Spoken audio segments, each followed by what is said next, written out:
me, and I think she's not a big Leaf fan, but she might turn if she got a chance to. He doesn't like to Bob Baffert. So Matt, well, that's what I was going to say. I thought it was Baffert they were bringing in, Kentucky Derby, because he's the guy that they need some juice into this lineup. Oh gosh. So I had Bob Baffert being down. I wasn't going to say it until you brought it up. I had to Google it to make sure I got it right. But anyway, look, I think we'll try anything. hold on. So, as a horse expert here, like, what are they grasping on? It's a trainer and his horse, and it's to show the young kids how trust can be worked out between. Well, the horse and the rider become a real team. It's teamwork, and it's like you're right. It's working as a group. It's being a team between the horse and the trainer, and I'm not serious. I think it's the craziest thing I've ever heard. I can be as loud as you guys if you want me to. It's like, geez, he's into When this. I said on this show they need a real horse in their lineup, I didn't mean a real horse. Matthew Nyes is what you meant. More Matthew. Yeah, that's what I meant. Yeah. So Exactly I don't know. what I meant. Shane Doan's a horse guy. I think. Would he be behind this? It's whatever. Wickenheiser and Goyette and Doan, according to the article I read, teach the guys how to handle their emotions while they're trying to contain a wild. Okay, like give him a check mark for thinking outside the box. Sure, it's all made up anyway. Outside the stable, if you will. Yeah, I think it's fun. It's fun for the kids to come in. I mean, I used to take them out to dinner or something. They take them to a horse farm. It's but I'm sorry. Anyway, look, I can't. Oh shoot. What's Is wrong? it Baffert? Did he? No. You know what? It's the pension society in Montreal. One of the teams that I get my pension check from misfired this month. It didn't come, so I thought I better check in. Ugh, thought it was an alarm. One of the teams. That's Thought it was right. an alarm for your meds. All right, so okay, July 1st. First of all, Mac,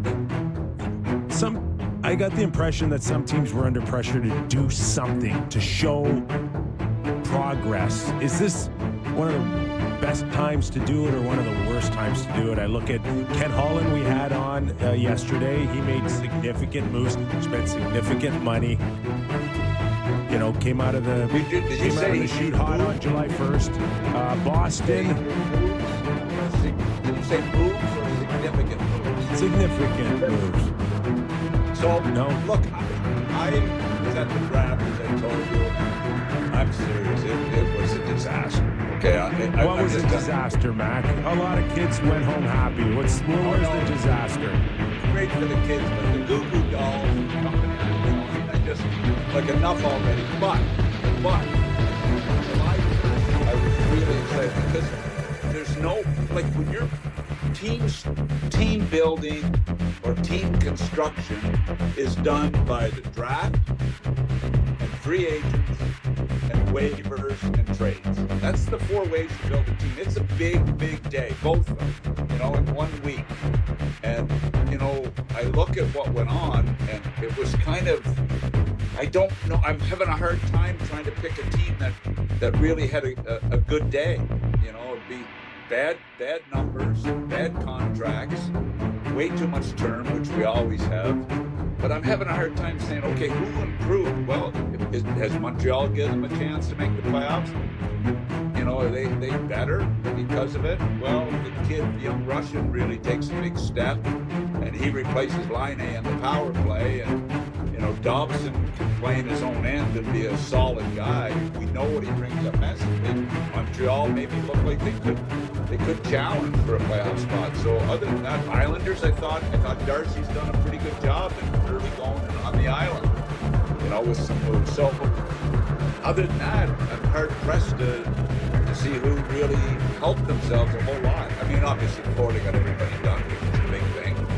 Toronto's got a lot of work to do right now, in my opinion. I mean, look, I love Long. I think he's a really solid third-line guy. He's a 15 to 20 goal scorer. He's a big body. His feet were always a little bit of a problem, but he's overcome that a little bit. And so I like, I mean, all of a sudden you got Matthews, Tavares, Waugh. It's a pretty good looking top three. So I don't mind that, but there's other work that's got to be done, and I don't know who's out there. Back the other team who probably was more aggressive, I guess, just by comparison around the league, was Carolina. They've been to the conference final 2 years in the last 3. Did they improve for you? Do you like what they did? Yeah, look, Lillard is a solid pickup for them. You know what? Here's my problem: is who's going to be their goaltender. Yeah, we've watched it for 5 years, where they get to the conference final and they can't compete goaltending wise with who they're playing against, with whether it's Florida or whoever. I mean, Freddie Anderson's a good goalie. The Russian kid's a good goalie, but they're not Stanley Cup ready goalies, and that to me has been their biggest downfall. I know the price is right with them, but come on, if they want to contend, that's where they got to be a lot better. Let's turn the page on the Edmonton Oilers, and they kind of cleaned up a little bit of their salary cap with Kane and Arvidsson gone and Corey Perry gone, and your thoughts on Bouchard at $10.5 million for 4 years, and where is this Connor McDavid story going for you, Mac? Well, look, it's really interesting that Dobson's deal made Bouchard another $1 million. I mean, Dobson, I happen to like Dobson. He's a PEI Summerside kid, and he's like one of the nicest kids you'd ever meet. He didn't play very well in his own end on the island. He's got to improve that. If he's going to become he's got to become more of an all-around guy. We know what his offense is, so I like that. Edmonton, Bouchard, I mean, they had to give it to him, I guess. I mean, he was real good and he was real average. Edmonton, they cleaned up their salary cap, but like, where do they go with goal? Like, I'm hearing Skinner, like, there's a lot of head shaking going on there. Skinner may even want to be moved. He may want to go somewhere else and give himself a chance to become, to step out and become the guy. I think there's a major question mark, and I feel for the kid. He battled through a lot of adversity, but to me, they've got to make a change there somehow, some way. And who is it? But I'm loving free agency next year with McDavid and Kaprizov. Like, people are talking about Kaprizov. What is this guy going to get paid in Minnesota? Mm-hmm. But Mac, just on that, like when a team comes publicly out months ago, maybe even halfway during the season, and says, Kaprizov, we're going to match anything. We're not going anywhere. We're not going anywhere. We'll pay him whatever it takes. And then July